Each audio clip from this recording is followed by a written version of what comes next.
Hola bachilleres, en esta oportunidad comenzaremos a aprender sobre las principales técnicas y herramientas para la evaluación del riesgo. Esta clase la vamos a dividir en 3 presentaciones. No olviden tomar nota de mis explicaciones a cada diapositiva.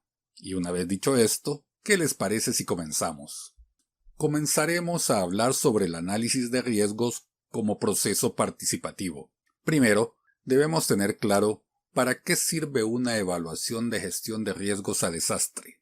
Con esto lo que buscamos de forma primordial es reducir y, si es posible, evitar la pérdida de vidas humanas y el daño a las infraestructuras, así como también la protección de los medios de vida de la población, es decir, aquellas cosas que nos sirven para trabajar y ganar nuestro sustento diario.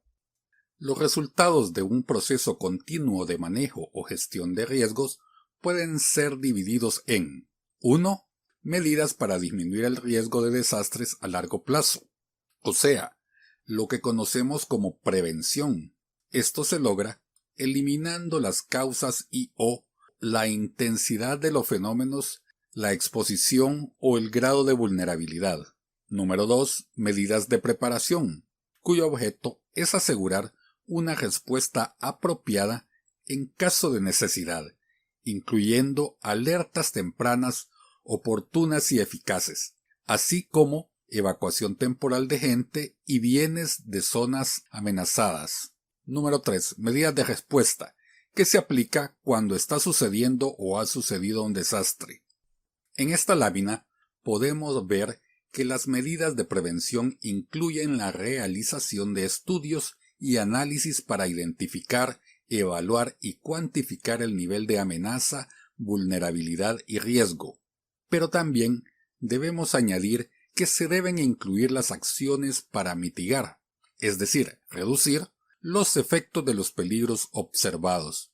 Ahora, los estudios y análisis de identificación y evaluación de amenazas y vulnerabilidades están englobados en el denominado análisis de riesgos. El análisis de riesgos tiene como objetivo servir como base para la elaboración de los planes de reducción de desastres. Esto va más allá y agrega un elemento de calidad o integralidad a los planes de desarrollo municipal. Debemos decir que es importante integrar desde un inicio a los miembros de las municipalidades al trabajo de análisis y evaluación, con el objetivo de transmitir algunos conocimientos a estos, entender más de la realidad del municipio y garantizar la continuidad e implementación de las recomendaciones vertidas en el documento resultado del estudio. Así, se obtendrá información valiosa sobre zonas a priorizar, eventos desastrosos ocurridos, ubicación, daños causados, etc., que permitan ahorrar esfuerzos y tiempo. El gobierno municipal, como máxima autoridad del municipio, tiene obviamente la potestad de participar en la evaluación, proponiendo acciones, obras, etc. De forma general, las metodologías de trabajo, en su gran mayoría, recordemos que hay muchas metodologías, plantean el análisis de riesgos naturales a partir de 3 pasos fundamentales que vemos en esta diapositiva. Pasaremos a estudiar cada uno de estos pasos. En primer lugar, se plantea la evaluación de amenazas. Como podemos ver, para esto se hace uso de todas las fuentes de información posibles, tales como la información que puedan dar los pobladores, autoridades locales y hasta información técnica y científica que se pueda tener de la zona y del fenómeno que representa la amenaza. En otras palabras, para hacer la evaluación de amenazas debemos recabar toda la información posible. Desde mi experiencia personal, les puedo decir que es un error apoyarse solo en información técnico-científica. El consultar a la población nos dará elementos que seguramente los técnicos y científicos no han logrado identificar. En esta diapositiva podemos ver cuál es el objetivo de hacer una evaluación de riesgos o amenazas. Como podemos apreciar, se hace para conocer de la mejor manera posible el fenómeno natural que representa la amenaza, la severidad de los daños que puede causar y la probabilidad de que ocurra en un tiempo determinado. En otras palabras, es establecer en base a los registros qué tan recurrente es el fenómeno. Como resultado, podemos obtener los llamados mapas de amenazas, que sirven posteriormente para prevenir el riesgo, mediante una planificación y uso del territorio. En esta lámina podemos ver cuáles son aquellos elementos que nos pueden servir para la evaluación cuantitativa de un evento posible. Así, el evento posible lo caracterizamos por la letra I minúscula, las letras MI como la magnitud del evento al cual hay que darle unidades de medida, tales como profundidad, velocidad, volumen, energía, etc. Y P sub MI sería la frecuencia o probabilidad de ocurrencia de un evento, ya sea en porcentaje por año o por unidad de tiempo. Estas son las unidades más comunes con las cuales vamos a expresar los resultados de una evaluación cuantitativa. Veamos en la siguiente lámina unos ejemplos. Por ejemplo, para nosotros es muy frecuente que entendamos la magnitud de un sismo, el cual puede tener una magnitud de entre 6.5 y 7.0 o un sismo de magnitud entre 7.0 y 7.5, que sería otro evento posible. A cada uno se le puede asociar una probabilidad anual de ocurrencia. Por ejemplo, se dice que en San Salvador pueden ocurrir terremotos destructivos cada 15 años más o menos. Como segundo paso para el análisis de los riesgos, tenemos la evaluación de la vulnerabilidad, donde vamos a determinar qué tan expuesta está una población o comunidad para ser afectada por un fenómeno natural y qué tan susceptible se puede ser para sufrir determinados daños a causa de una amenaza que ha sido identificada con potencial de causar daños. En esta lámina podemos ver cuáles son aquellos elementos que nos pueden servir para caracterizar la vulnerabilidad de un evento posible. Esta se puede caracterizar por: número 1. El valor de los bienes expuestos, expresado en dinero, que en este caso hemos representado por la letra W. Número 2. La vulnerabilidad específica, o porcentaje del valor expuesto, que se perdería ante el impacto de un evento de magnitud MI, que hemos representado por las letras B sub MI. Como hemos dicho, la vulnerabilidad puede ser expresada como un porcentaje de elementos que pueden sufrir daño o destrucción, o sea, pérdida, sobre un total, aunque es difícil establecer una referencia de carácter absoluto. Los porcentajes pueden ser establecidos en función de las características del área, del tipo de fenómeno, de la densidad y frecuencia de ocupación humana, de la densidad de construcciones, etc. En esta lámina conoceremos sobre los factores que causan vulnerabilidad en las sociedades, y dentro de esto podemos mencionar, por ejemplo, la falta de recursos económicos o la falta de conocimiento acerca de las amenazas que pueden llevar a la gente a instalarse en zonas de amenaza. Aquí es donde se vuelve importante que las personas y los tomadores de decisión conozcan cuáles son las amenazas a las que está sometida una comunidad o un país. Hablaremos ahora del tercer paso que usualmente se da en una metodología para evaluar el riesgo, y esta es la evaluación del riesgo propiamente dicha. Como podemos ver en esta lámina, la evaluación del riesgo considera las amenazas y vulnerabilidades a las que está sometida una población, comunidad o país, para establecer las posibles consecuencias sociales, económicas, etc., a las que estaría sometida una población al momento de darse un evento determinado. Veamos cómo podemos definir entonces al riesgo.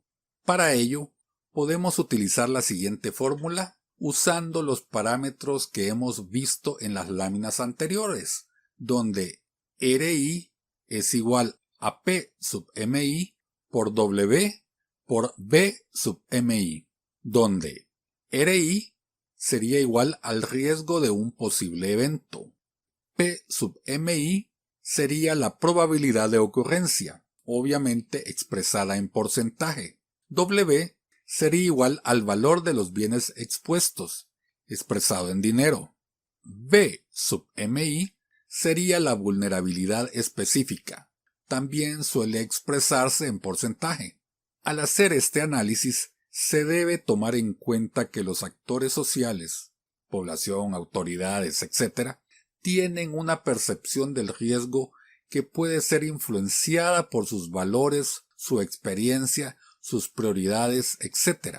La evaluación del riesgo deberá ser lo más objetiva posible, aunque los valores y las prioridades de los actores deben tomarse en cuenta cuando se formulan las recomendaciones.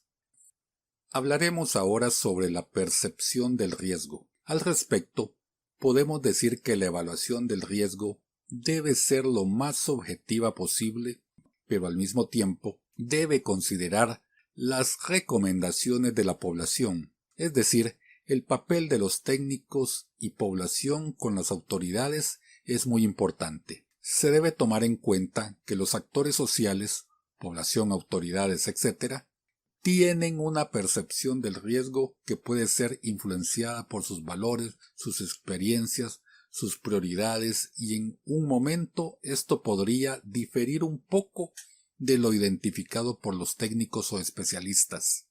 Como podemos ver en esta lámina, las evaluaciones de riesgo son instrumentos de apoyo a la preparación de los planes de ordenamiento territorial o los planes de desarrollo nacional o local. La idea es que las medidas de mitigación identificadas para un determinado riesgo puedan ser tomadas en cuenta en los planes, a fin de estar preparados al momento de darse un fenómeno o evento. En esta diapositiva podemos ver un esquema o estructura general del análisis de riesgos. Como podemos apreciar, siempre comenzaremos haciendo una evaluación de las amenazas y las vulnerabilidades, para luego establecer la evaluación de los riesgos y como resultado de esto abordar los planes estratégicos de desarrollo territorial, los cuales deben incluir las recomendaciones que surgen de la evaluación y las consideraciones de las medidas de mitigación identificadas. Hablaremos ahora de los métodos cuantitativos para la evaluación del riesgo. Para identificar estos métodos es necesario contar con datos numéricos, que normalmente son recabados por las instituciones que están vinculadas al tipo de fenómeno que causa el riesgo, es decir, los servicios hidrológicos, meteorológicos, geológicos, etc., pues normalmente se apoyan de datos estadísticos o probabilísticos que sirven para predecir la probabilidad de que un fenómeno que ocasiona un riesgo se vuelva a repetir. Como veremos en esta y las siguientes dos láminas, el método cuantitativo a aplicar depende de la recurrencia del fenómeno y sus variaciones espaciales. En esta lámina podemos ver que cuando se trata de fenómenos que impactan siempre en la misma área, entonces se recomienda realizar un análisis de frecuencia en función o no de la magnitud del fenómeno y el uso de simulaciones a través de métodos probabilísticos o determinísticos. En otras palabras, más sencillas, debemos analizar qué tan frecuentemente ocurren los fenómenos en estudio, cuando es de una magnitud capaz de causar un daño y en base a esto, establecer probabilidad de que ocurra con cierta frecuencia o recurrencia en un mismo lugar. Cuando el fenómeno impacta en zonas diferentes, entonces el análisis que se hace es espacial, o sea, abarcando regiones o áreas donde se suele presentar el fenómeno y en función o no de la magnitud del evento. También puede hacerse un análisis espacial y frecuencial para analizar las áreas que son afectadas y su frecuencia de impacto en función o no de la magnitud. Y luego es conveniente hacer una simulación o modelación con métodos determinísticos y o probabilísticos. Los métodos determinísticos son modelos matemáticos donde se dice que las condiciones iniciales producirán invariablemente las mismas salidas o resultados, no contemplándose la existencia de azar o incertidumbre en el proceso modelado mediante dicho proceso. Cuando el fenómeno a evaluar es de aquellos que solo han impactado una vez, entonces el método que se usa es hacer simulaciones y o modelizaciones con métodos determinísticos y o probabilísticos para ver la posibilidad de que se vuelva a repetir en el tiempo. Hablemos un poco sobre los métodos cuantitativos para terrenos inestables. Aparte de los modelos mencionados en esta lámina, referidos al cálculo de la probabilidad de ocurrencia usando modelos de variabilidad dependientes, probabilísticos de suelo y rocas, así como modelos determinísticos. La probabilidad para terrenos inestables también puede calcularse combinando el análisis probabilístico con el análisis semi-cuantitativo, basados en el comportamiento físico del fenómeno, tales como utilizar información de eventos ocurridos en el pasado en el área determinada y, durante un tiempo de exposición dado, debido a que el peligro está relacionado con la probabilidad de ocurrencia de un fenómeno, en este caso de origen natural, relaciones entre la geomorfología y la geología, precipitación y pendiente del terreno, etc. En el caso de métodos cuantitativos para fenómenos hidrológicos, se usa la frecuencia para determinar cuál es el período de retorno en el que ocurre un evento de determinada magnitud.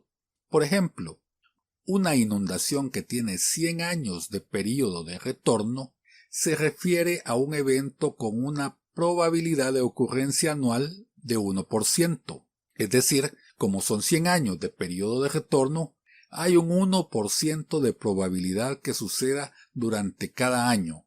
Para fines prácticos, se delimitan en los mapas indicativos de amenaza cuando esto es posible las zonas afectadas por el fenómeno de por lo menos 100 años de período de retorno.